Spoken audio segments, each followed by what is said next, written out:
The words that stand out of every chorus is, "Great is thy faithfulness." Do you have a story of God's faithfulness in your life? Now, I want you to think of your favorite piece of fruit. I'll give you a second to think about it.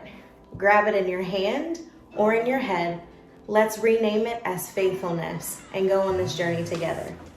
Throughout the Bible, God constantly shows his faithfulness with people, circumstances, and situations. As Pastor Jamal says, consistency is a force, and that is what God does with his faithfulness.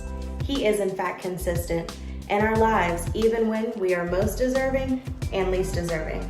When it comes to faithfulness, three things come to mind that allows me to see God's faithfulness in my life.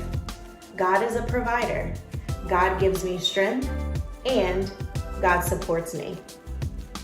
Philippians 4:19 says, "And my God will meet all of your needs according to the riches and glory in Christ Jesus."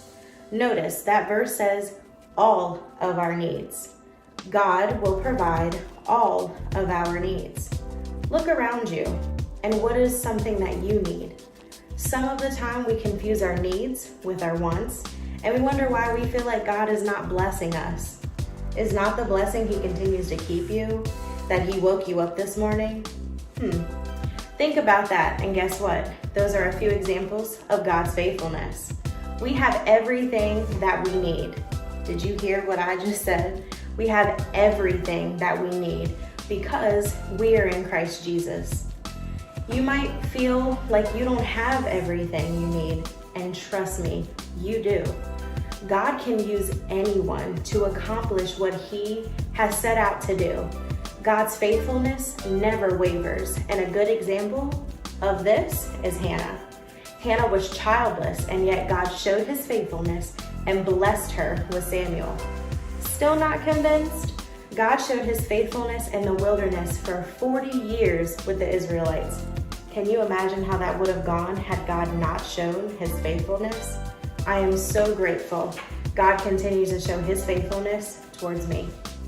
God gives strength. 2 Corinthians 12:9 says, "But he said to me, my grace is sufficient for you, for my power is made perfect in weakness." With that verse, I feel like I can end the video right now. In seasons where I feel weak, this is the first verse that comes to mind, and it gives me the strength that I need to continue on. I know that some of you are saying, "Anastasia, you don't understand. Anastasia, you don't know what's happening in my life." You know what? You're right. I don't. But you know who does and who makes you perfect in weakness? Yep, you answered that right. It's God. When he gives you an assignment and you think you can't make it and that you're not strong enough for it, what does the verse say? His grace is sufficient. When you are feeling weary, God will provide you rest. Have you opened your mouth and let God know that you need to depend on him for more strength?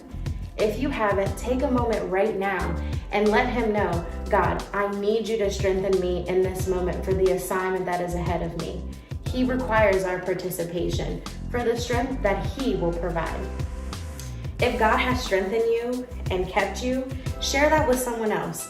Your testimony may be the answer to someone else's prayer. I hope that you are still thinking of the story of God's faithfulness and that you're almost ready to eat that good piece of fruit that you've renamed faithfulness. We're almost closing.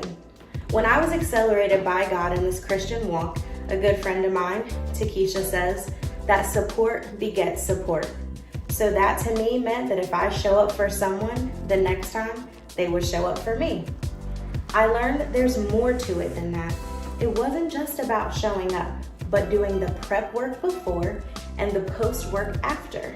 So I couldn't just show up to something, but before I did, I would call the person out by name in prayer, ensure their heart was postured in what God had for them. And then when I would show up, I'd be armored with the whole armor of God and shift the atmosphere. Then after, still continuing to pray for the longevity of a thing and for what was to come. We get support from God. He will send a community to surround you. We were not created to do anything alone. Don't you remember when God made Adam? He then made Eve to be his helpmate. If you need help with that story, it's back in Genesis. Guess what? Then what happened?